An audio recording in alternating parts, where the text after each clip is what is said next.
Hey friend, please subscribe. 1 second for you. Big deal for me. I pulled up late, 6:35 p.m., headlights still on, engine running like my nerves.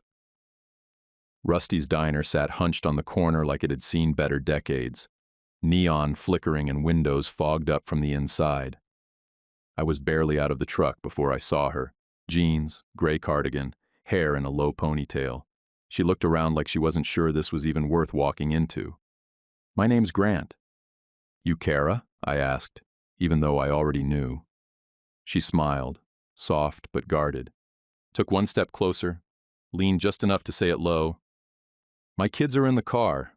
Not embarrassed, just braced, like she'd said it before and gotten burned for it.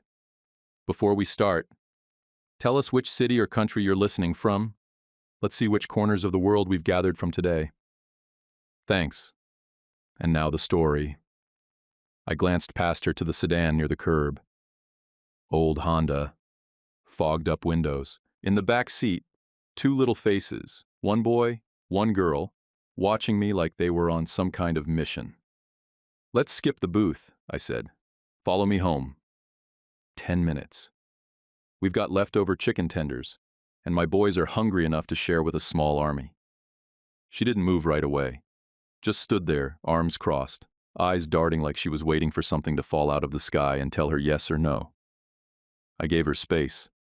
I wasn't going to sell it harder than that. Finally, she nodded once, turned, and walked back to her car. 10 minutes later, we pulled up in front of my place, a beat-up split level with a basketball hoop Milo had ripped the net off 2 weeks ago. My guys, Owen and Milo, burst through the front door before I even got the key in. "They bringing kids?" Milo asked, grinning like it was Christmas. "Yep, be cool." Owen shrugged and went back to setting up his block city on the rug. We didn't do fancy, but we did warm and loud. Kara stepped in carrying two tired kids. The boy was about 7, already tugging off his shoes. The girl, maybe 5, had a tiny voice and big eyes that didn't blink much. "This is Landon and Tessa," she said, setting them down like she didn't want to let go just yet. "Kitchen straight ahead, tenders in the microwave, peas in the fridge. We go deluxe here," I said. She cracked a small, honest smile. 20 minutes later, the kids were on the rug, all 4 of them, building a tower that made no sense and laughing like it did. Kara sat on the couch with both hands around a mug of tea, like it might bite her. "They were in the car 11 nights, she said, after he vanished. 9 months ago, I didn't say anything smart. I just nodded, so she knew I was actually listening. "They've been okay," she added, "but I've been folding under it." "Then tonight's the break," I said. "Take it." She exhaled, deep, like it came from way down. When it was time to go, she gathered their coats, zipped Tessa into a little pink jacket, and turned to me. "This wasn't really a date," she said. "Nope," I said. "Better."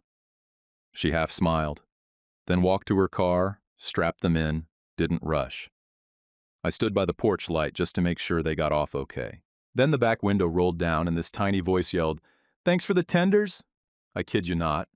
I felt the house breathe again, like somebody finally opened a stuck window. Next morning, I burned the pancakes. Not a little brown, full-on black-bottomed smoke alarms. Milo shuffled in, rubbing his eyes, looked at the pan, and said, "So, the new kid's coming back today?" I turned off the stove and sighed. "Not today, bud. Maybe Saturday." He nodded like that was fair, sat down, and started pouring syrup on a plate with no food on it. Owen walked past us without a word, headed straight to the Legos. By 2 o'clock, I was out of pancake mix, patience, and coffee, so I dragged myself to Ridgeway Market. I didn't see Kara right away. I heard her. Down the cereal aisle, her voice cut through the air like a mom who's said no 5 times already. "No, Landon." Not the sugar bombs. They're all marshmallow, and regret Landon held a box up like a trophy. Tessa had the off-brand flakes clutched to her chest like they were gold. $2 cheaper, she whispered, eyes wide. I stepped into the aisle right then and laughed. You running a grocery negotiation seminar or just trying to survive? Kara turned, saw me, and actually smiled. It wasn't the polite kind. It was the kind that said, maybe today wasn't all bad. You're late to the war zone, she said. Sugar bomb resistance is already failing. I grabbed a bag of frozen nuggets and casually tossed them into her cart. She looked down, then looked at me. I accept your offering, she said. You want decent coffee or just brown water in a can? Surprise me. She dropped a bag of the good stuff into mine and kept walking like we'd always shopped this way. It was weird how fast it started to feel normal. On the way out, we leaned on our carts near the sliding doors. Cold air blasted between us and the parking lot, and for a second I didn't know if I was supposed to say something or just nod goodbye. You working tomorrow? She asked. Yeah, but I got the early shift. Back by 2. I picked up a night shift. Dishwasher. A real glamorous life. You need someone to watch the kids? She hesitated. I filled the space before she could talk herself out of it. We're already a team. You know that? She studied my face, like she was trying to find the catch. You sure? I wouldn't offer if I wasn't. That Friday, Landon and Tessa showed up with backpacks and worn-out sneakers. Owen acted like it was no big deal, but Milo dragged out every toy we had like he was prepping for company royalty. I fed them peanut butter sandwiches and fruit snacks, and when Kara came back at midnight, they were all passed out in a heap on the living room rug. Saturday, we hit the park. 4 kids, 1 bench, 2 tired adults who didn't try too hard to parent unless someone started crying or bleeding. Kara and I sat shoulder to shoulder, watching the chaos. My microwave's been dead for a month, she said, sipping coffee from a travel mug. I keep pretending I'll fix it myself, but I know I won't. I've got one that turns on but doesn't spin. It's basically a hot cave now. She laughed into her cup. Laundry's the real killer. No matter how much I wash, there's always more. It's like the clothes multiply when I'm not looking. I shrugged. Drop the kids when you need to. No notice required. She glanced at me, real quick. You mean that? Every word. A week later, I was helping Owen sort through his math worksheet when Landon walked up with that hesitant look kids get when they're about to ask for something big. Can I call you Uncle Grant? I froze like an idiot. He was standing there in these faded Spider-Man pajamas, hands jammed in his pockets, not begging, not smiling, just asking like he'd already decided if I said no, it'd be okay. Yeah, I said. Yeah, that's all right. He nodded, like that settled it, turned, and walked away like he hadn't just cracked something open in my chest. Kara must have heard it from the kitchen. I caught her out of the corner of my eye, hands still on the dish towel, eyes wet but not blinking. You okay? I asked, pretending to look out the window so she could have the moment without a spotlight on it. Yeah, she said. Yeah. That Sunday we went to dinner at my late wife's mom's place. Joyce cooked roast beef and mashed potatoes like she always did, and asked how school was going for Owen and Milo. Then, while she was refilling my glass, she hit me with, So, who's this woman I hear about? The one with the kids? I didn't flinch. Friend of mine. We're helping each other out. She gave a smile that didn't reach her eyes. Sounds serious. Not really. Well, people talk. Let 'em. She didn't push, just nodded and went back to her seat. But I felt it hang in the air like a fog. Back in the truck, Milo fell asleep before I hit the highway, and Owen mumbled something about Kara making better peas. I looked in the rearview mirror and thought, this is going to get harder before it gets easier. I was right. The call came just after 8:30 Thursday night. I was halfway through folding towels when Kara's name lit up my phone. I answered before the second ring. Hey, what's up?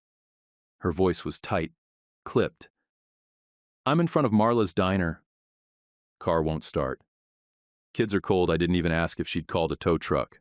I just said, stay put, grabbed 2 blankets from the dryer and threw on my coat. Owen asked where I was going, but I was already out the door before the question finished. I found them huddled under the dome light in the parking lot, fog curling around the windows like smoke. The car looked like it was trying to be invisible. Kara was in the front seat, hugging herself. Landon and Tessa were curled in the back, still wearing their school clothes. I didn't knock. I opened the driver's side and said, "Let's go." Now Kara turned to argue. "Grant, I didn't call you to—" "You're not a burden," I cut in. "You're coming. That's it." She stared at me like she wanted to keep resisting, but her eyes were too tired to finish the fight. She got out and opened the back door, whispered something to the kids I couldn't hear, and they climbed into my truck without a word.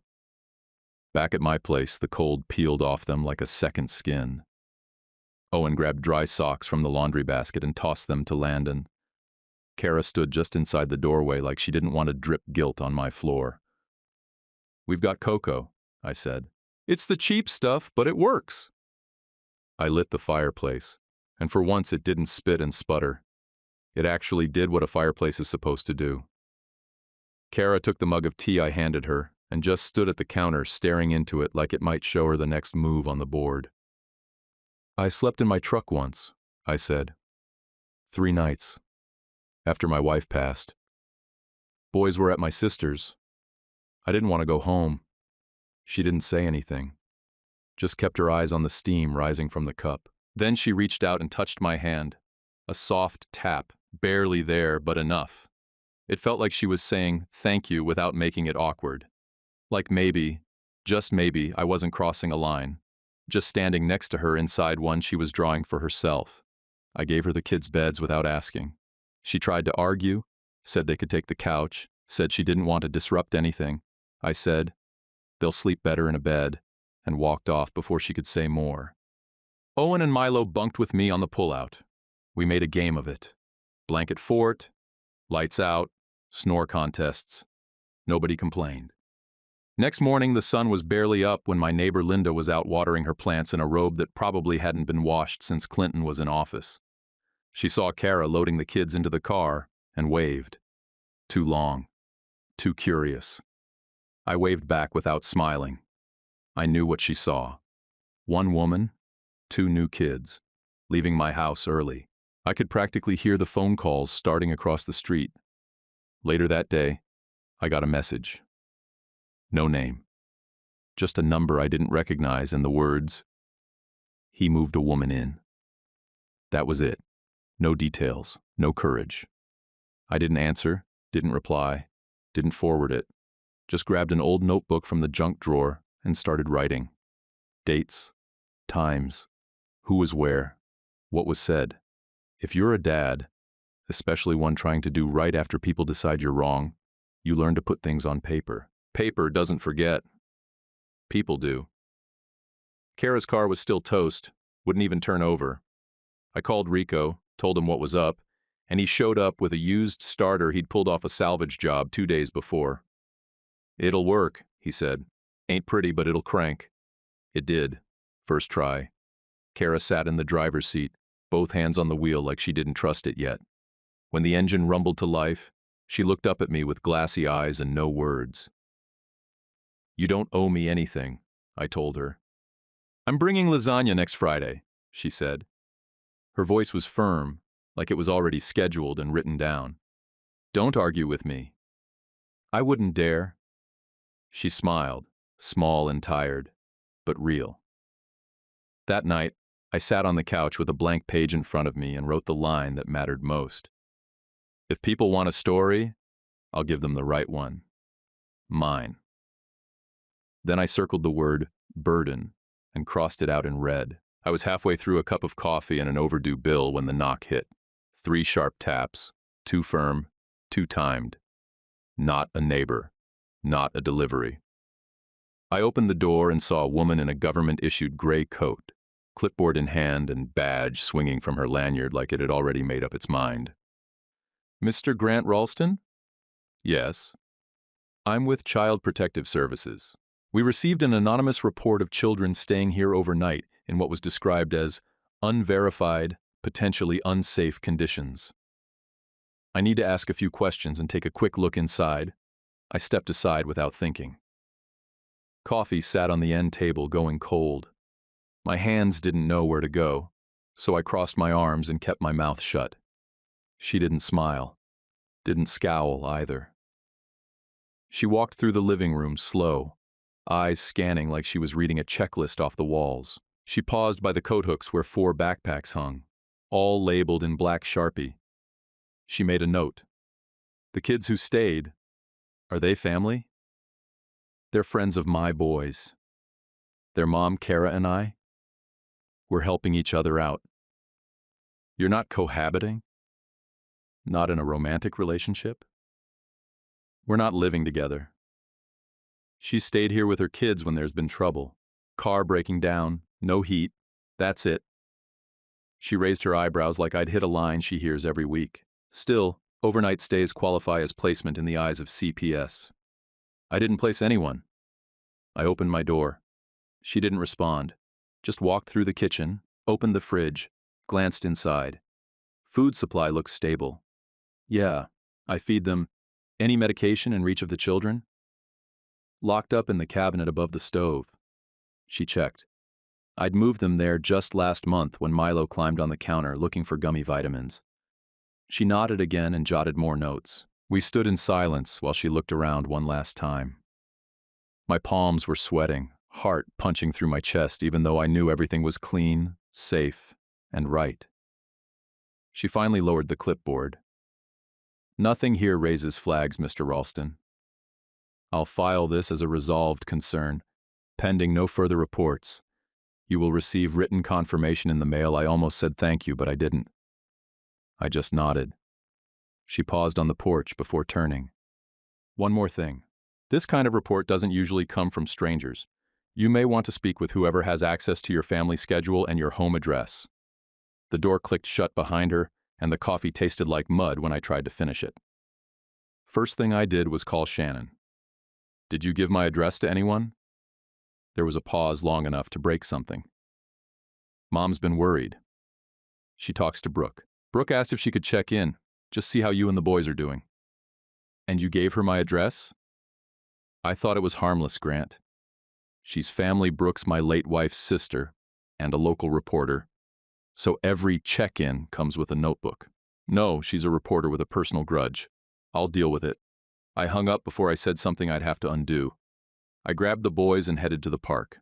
I needed air, and I needed out of the house before I punched a wall. Kara showed up 20 minutes later, coat unzipped, hair in a loose braid like she'd been rushing.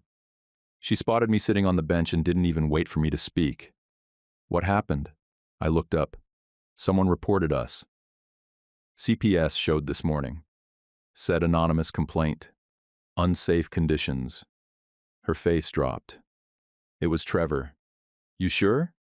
He texted me last night. New number. Asked if you were the mover boyfriend. Like that's your whole personality. I clenched my jaw so hard my ears rang. Okay, we stay smart. Keep every receipt. Keep notes. Keep calm. I'm sorry. I shouldn't have let him get close enough to know where I am. Not your fault. He sniffed us out like a rat in the walls. That night, after the kids were asleep, I sat down with my phone and typed out a message to Joyce. I'm dating. The boys are safe. Please don't send people to my door again. I hit send and waited. Nothing. 2 hours later, Brooke replied instead. Her message was short and sharp. The boys need stability. This isn't it. I didn't write back. I slept on the couch that night. Not because anyone told me to, because I needed to be where I could hear both bedrooms and the front door, in case another knock came. It wasn't fear. It was guard duty. Around 3 a.m., I flipped open the notebook again and logged every detail. Name of the CPS worker, time, her comments, Kara's text from Trevor, Shannon's call. I didn't know where this was headed, but I was going to walk into it with proof in my hands. Because next time someone tried to rewrite our story, I wasn't letting them hold the pen. The air was just warm enough that Sunday for the kids to ditch their jackets mid-run, their voices bouncing off the park benches and swing chains like they hadn't had a single worry in months. Kara and I sat on the low wall near the sandpit, splitting a bag of trail mix and trading stories about the dumb things our kids had flushed down toilets. It almost felt like peace, until it didn't. I saw him before I smelled him. Clean jacket that looked new, smile too wide, cologne that hit like cheap liquor. Trevor strolled into the park with his chest puffed out like he'd earned a parade. "Great," Kara muttered. Her hand gripped the bench like she needed to anchor herself. He didn't even glance at us, went straight to Landon and Tessa with a pack of candy and a bunch of noise, all fake enthusiasm and sugary bribes. "Hey, hey! Look who it is! I brought your favorites!" Kara didn't move. Her eyes locked on the kids, her shoulders locked in place. I could see it, her breath coming short like she'd just stepped on a nail. I stood up, walked a few steps toward them and said loud enough for both kids to hear, "Ask your mom first." Landon froze with a piece of gum halfway to his mouth.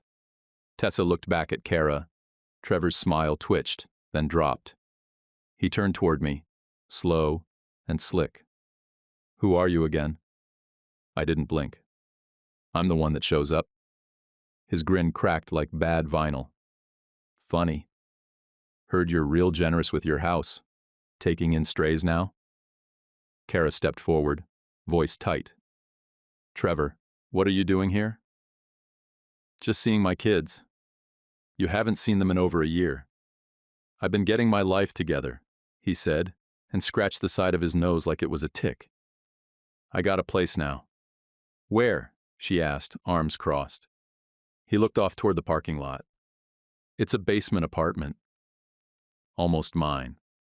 Paperwork's in motion. I slid my hand into my coat pocket and tapped my phone. Hit record. I didn't feel proud of it. I didn't even feel sneaky. I just knew better than to trust his voice without backup. He stepped closer to her. "You locked me out. Took my kids. Then you moved in with this guy? For what? His truck and microwave meals?" "Trevor, stop," she said. "We've done just fine without you." "Oh, I bet." Storybook life. Until someone calls CPS and things get real. I took 2 steps closer and kept my tone flat. "You're not taking them today. You don't even have a legal standing." He ignored me. "They're mine. I want them back." At my place, Kara's voice dropped low, barely louder than the wind. "Do you remember those 11 nights in the car? When they cried themselves to sleep?" He scoffed. Actually scoffed. "That was your choice. You pushed me out." That was it. My teeth clenched so tight I felt my jaw click. I stepped between him and the kids, not touching him, just drawing a line with my body. "You need to leave." He pointed straight at my face, all bluster and bad breath. "I'll see you in court." I kept my hands at my sides. "Good. Bring a calendar this time," he sneered, said something under his breath I didn't catch, then spun on his heel and stormed off toward the parking lot. I didn't move until the sound of his engine faded under the hum of the swings and the yelling of kids who had no idea how close chaos had crept. My hands were shaking. Bad. I tried to hide it, but Owen saw. He grabbed my wrist, eyes wide. "You didn't even flinch." I laughed, not because it was funny, because he was wrong. That night, I sat at the kitchen table with the phone plugged into my laptop, pulled the audio file off and listened. Trevor's voice was all over it, calling Kara unstable, claiming he couldn't deal, saying he had to bounce when things got hard.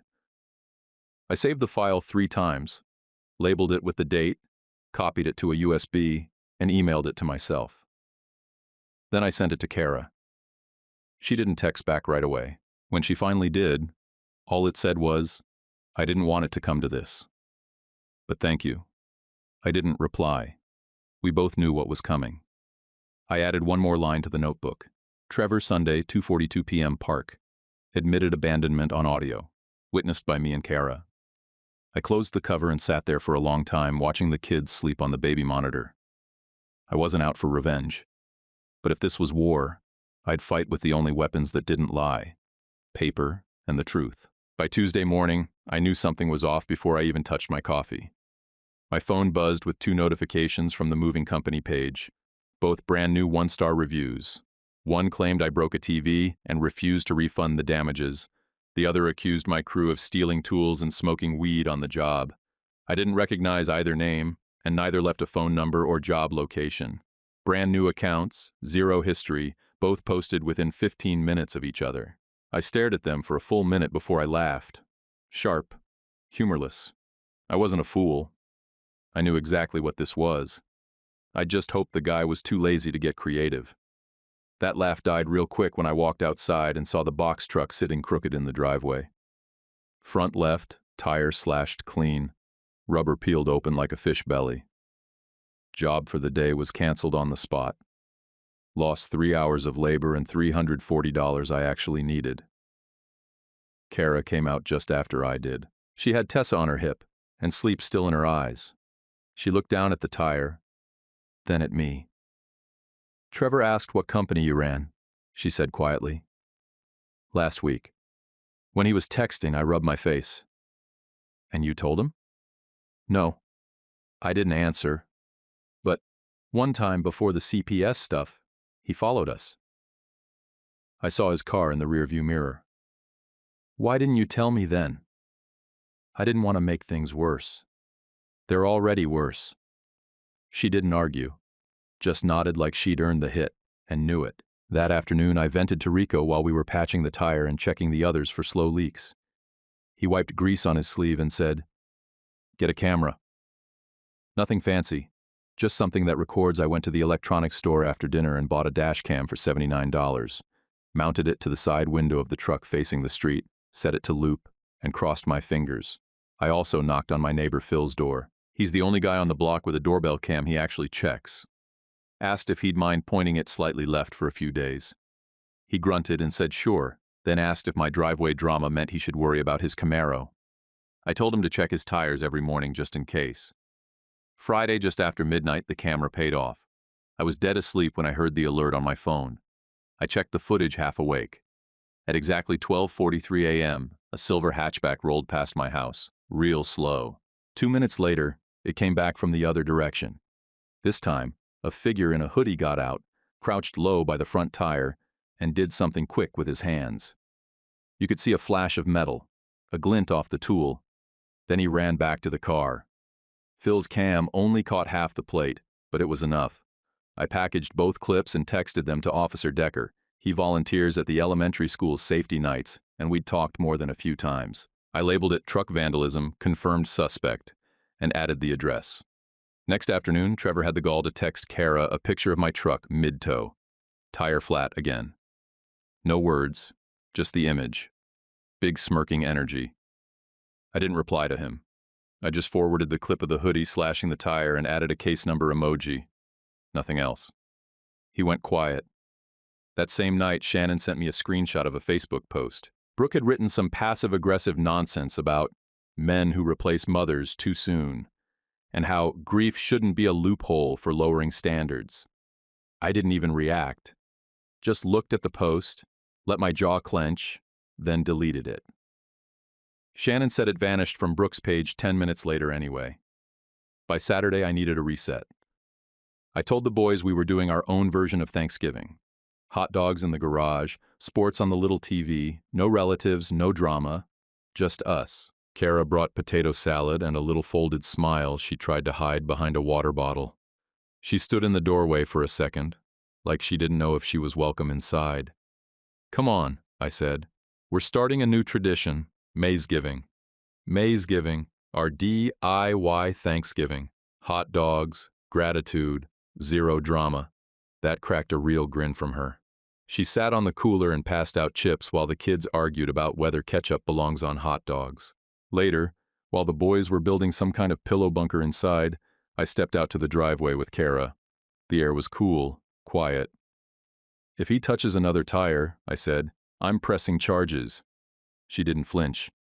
"Do it anyway." I held her eyes for a second. "You sure?" "I'm done hoping he'll wake up." The kids deserve more than maybe next time Monday morning. I walked into the station and filed the paperwork. Vandalism, suspicion of stalking, and interference with a small business. I stapled the dash cam stills to the report. Paper. Always paper. The papers hit faster than I expected. Kara filed for full custody and support, 2 days after the vandalism report went through.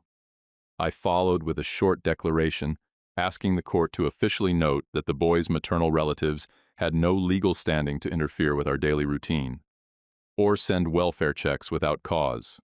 Nothing fancy. 2 paragraphs, typed in bold, signed in ink.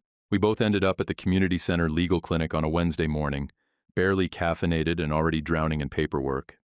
Ms. Alvarez, this sharp-eyed woman in her 60s with calloused hands and a tired voice, walked us through the forms like she'd done it 1,000 times and still had enough patience left to care. She didn't flinch at the mess, didn't judge the details, just circled the spots we needed to sign and explained the filing fee like it was just another step on a broken sidewalk. They set both hearings for the same day, she told us. That's a gift. Don't waste it, we didn't. That Monday morning, I wore my only decent button down and brushed Milo's toothpaste off the sleeve twice before leaving the house. Kara wore black pants and a blazer that didn't quite fit her shoulders, but she looked steady. Landon stayed with a neighbor. I brought Owen and Milo to Shannon, who promised to keep them out of the loop and off social media for the day. The courthouse was colder than I expected. White walls, gray tile, no clocks, and no place to sit where you didn't feel like you were doing something wrong. In the hallway outside courtroom B, we stood near the water fountain and tried not to pace. That's when Brooke showed up. She had on a cream sweater and lipstick that looked freshly applied, hair curled like it was for a wedding.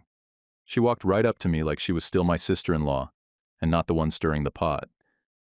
"You're confusing the boys," she said. Not even a hello. I didn't raise my voice, didn't roll my eyes. I looked straight at her and said, "No. Confusion is being told to love people in secret. I don't play that game." Her mouth opened like she had a comeback, but nothing came out. She turned away fast, shoes clicking like an exit line. Judge Larkin walked into the courtroom 5 minutes late, glasses halfway down his nose, face like he'd seen every kind of lie twice and didn't care for a third round. I decided then and there, I'd talk straight or not at all. Kara's lawyer opened with the basics: timeline, current custody breakdown, Trevor's lack of contact, the living arrangements, the vandalism report. Then came the audio from the park. When it played, the room went still. Trevor's voice filled the air, sloppy and smug. I had to bounce. Couldn't deal. It sounded even worse than I remembered. You could hear the kids in the background, one of them asking if they were going to get ice cream. You could hear Kara's voice shake when she brought up the 11 nights in the car. And you could hear him laugh. The judge leaned forward, chin resting on his hand. No expression. Then came Decker's report. License plate matched. Timeline lined up. Surveillance footage on record. Full case submitted with the vandalism complaint. Trevor finally spoke. "That wasn't me. Anybody can wear a hoodie." The judge looked at him. "And how do you explain the text messages about the truck being towed? The ones with timestamps that line up to the minute?" Trevor blinked. That was just a coincidence. Even his lawyer didn't nod. The rest moved fast. Kara got primary custody, no conditions. Trevor was granted supervised visits, 2 hours every other Saturday at the county center, with a social worker present. Judge ordered child support set at $412 a month. First payment due in 30 days. 6-month review hearing scheduled. Miss a visit or a payment, and it all goes back on the table. Then came my petition. The judge flipped through it slowly, eyes narrowing when he got to the line about surprise welfare checks. "I've received 3 letters from Ms. Joyce Underhill," he said, glancing up. "Concerned grandmother. Wording suggests she believes she can dictate the household arrangements of her late daughter's children." I nodded. "She's grieving. But she's not their parent. She's not listed as a guardian, not on any emergency forms. She's not entitled to make drop-ins or direct school staff, not unless there's evidence of abuse or neglect, which I haven't seen." He set the paper down. "Let him parent." Just like that. Outside, the air felt thicker, louder, like everything had slowed down again. Kara hugged me quick, tight, then stepped back like she didn't want to make a scene. "You okay?" I asked. "We didn't win everything," she said. But we won the part that matters. I nodded. We kept them steady. Brooke walked past us in the parking lot. Wouldn't meet my eyes. I didn't follow. Just said over my shoulder, "Doors open when you're ready to be on our side." She didn't turn around. That night, Owen sat next to me on the couch with a bowl of popcorn and asked, "So, is court like it is on TV?" "Not even close," I said. "It's like the DMV, but everyone wears a suit and no one knows what line they're in." He laughed so hard he choked, then burped and laughed again. Best sound I'd heard all day. The Saturday after court, we showed up early at the same community center that had helped us figure out which way was up. Kara signed us all in, even the kids, and we were given clipboards, name tags, and jobs like we'd been part of the team since day one. It didn't feel like charity. It felt like clocking in for something that finally mattered. I got assigned to the loading zone out back, helping folks carry groceries to their trunks. Kara worked intake, handling paperwork like a traffic cop with a smile, keeping things moving, calming the ones who walked in overwhelmed and twitchy. Landon carried boxes bigger than he probably should have, proud little forklift in sneakers. Tessa ran the sticker station with a roll of smiley face labels and a bossy voice that made grown adults obey her without blinking. Every once in a while, I'd catch Kara looking at me from across the room. Just a second or two. No big speech in her eyes. Just that kind of glance you give someone when you both know you're on the same side of the fence for once. Around noon, while we were wheeling crates of canned beans toward the pantry, I met a guy named Lionel, tall, scruffy beard, work boots with the toes worn down. Said he'd been sleeping in his truck since January. Told me which grocery lots you could park in overnight without security knocking, and which ones had cameras that actually worked. I nodded, told him about the time I spent 3 nights in mine. We didn't swap pity, just respect. Like soldiers comparing scars. Business on my end finally started to level out. The fake reviews got buried once I posted the vandalism clip and asked 3 past customers to write honest feedback. They did better than that. They wrote full-on stories, named my crew by name, tagged the page. Rico's cousin Mateo started picking up extra shifts. Fast learner, quiet guy, but handled heavy lifting like it was nothing. I bumped him up to lead on Fridays, let him drive the old box truck when I couldn't. With the steady work, I walked into the bank and asked for a small equipment loan. Nothing crazy, just enough to breathe. $6,800, approved at an interest rate that didn't choke me. I bought a used box truck with a dented door and a solid engine. Nothing flashy, but it started every time, and I didn't have to beg for it. That Sunday, Joyce texted, "Any chance you and the boys might come for dinner again?" Just dinner.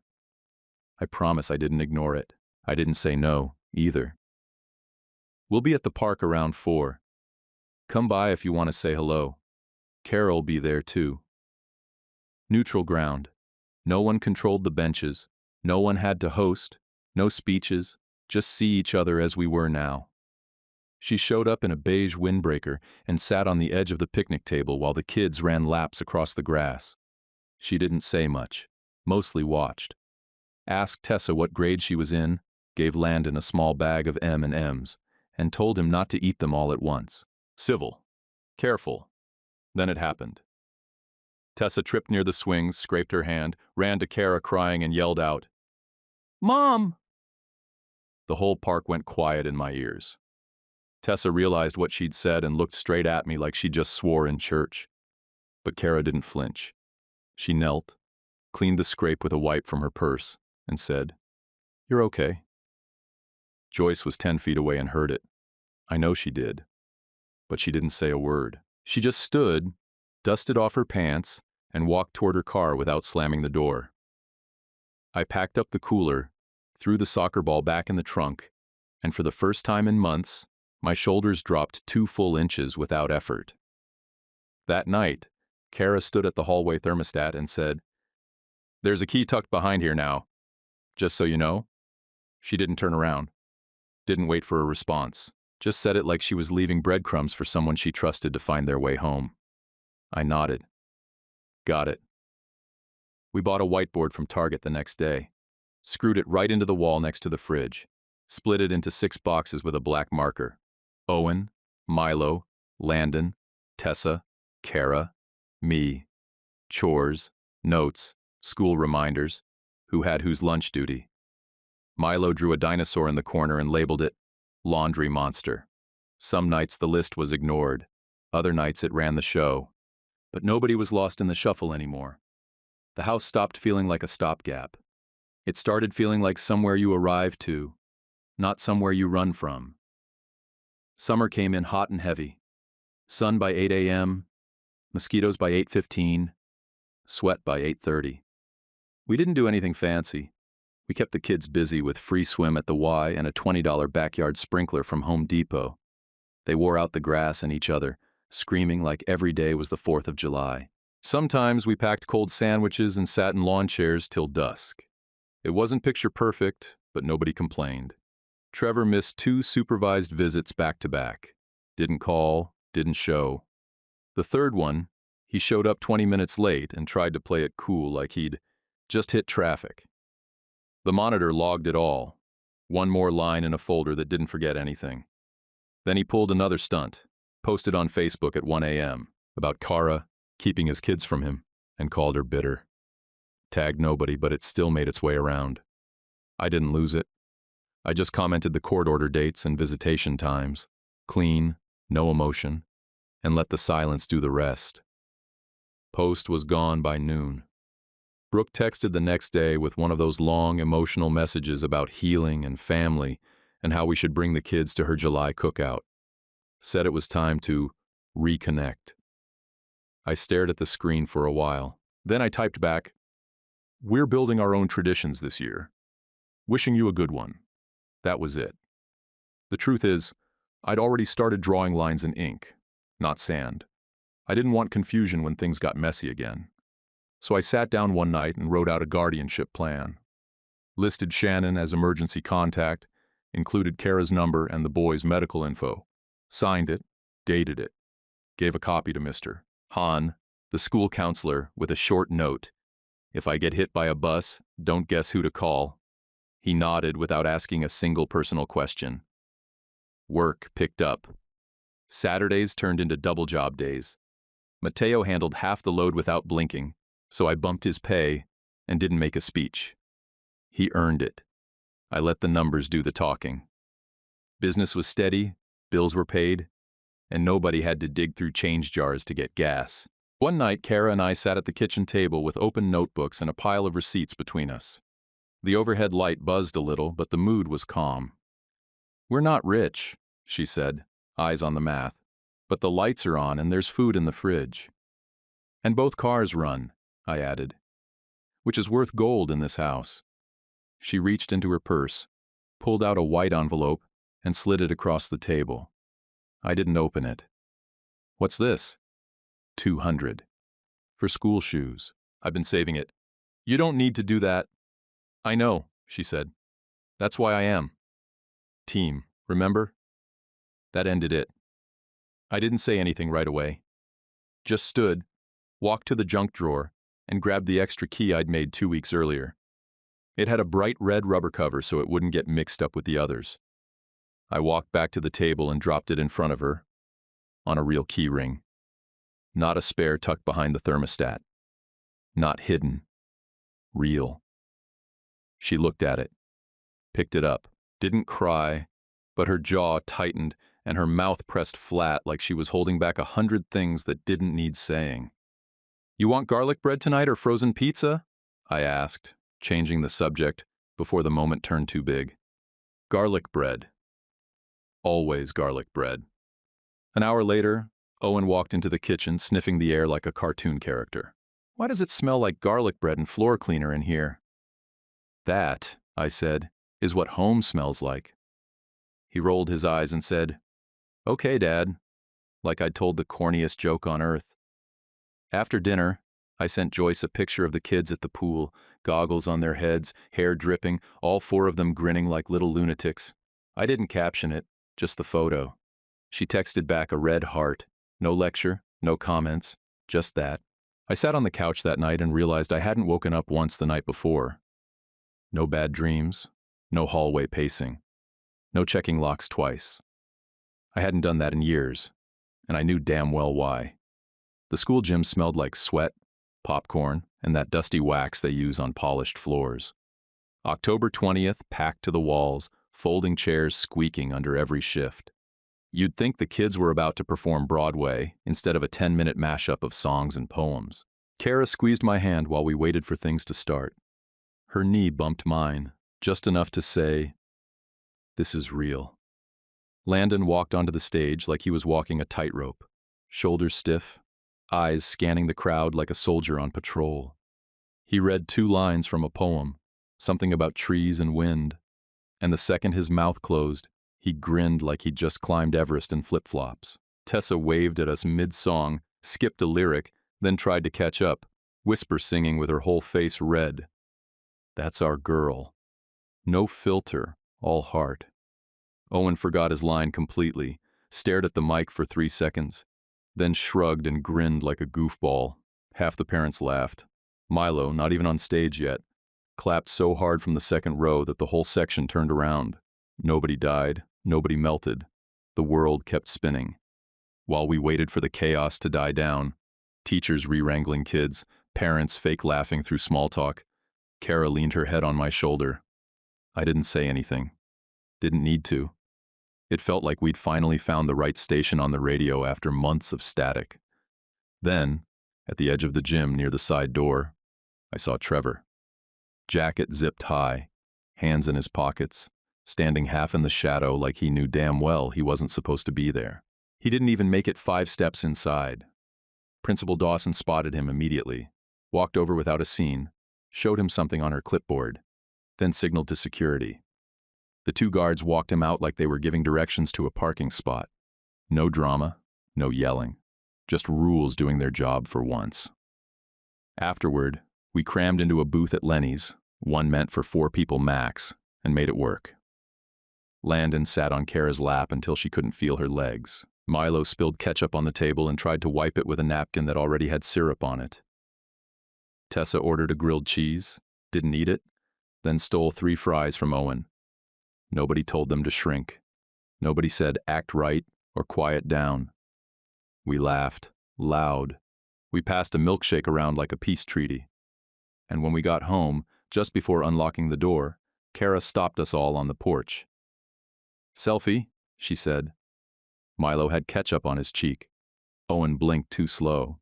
My eyes were half closed, and Landon had Tessa in a headlock that somehow counted as affection. Kara held the phone out and hit the button. Click. 6 people. 1 porch light. Not perfect, but honest. I texted the picture to Shannon, then paused a second, sighed, and sent it to Joyce too. 2 replies came back. Proud. Same word, from both. Nothing else. Later, sitting in the kitchen, kids asleep, dishes still in the sink, Kara looked at me over her mug and said, "I never thought any of this would hold." I didn't rush my answer. I looked right at her and said, "It held because we wrote it down, showed up, and didn't blink when people pushed." She didn't say anything else, just nodded like she was filing the words away for later. I didn't win this thing with fireworks.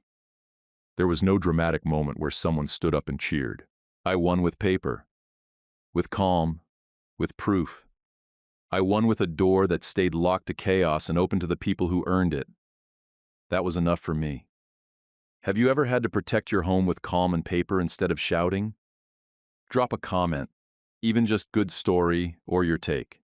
If you'd like to support the channel, tap super thanks. It's optional, but really helps. And please like and subscribe.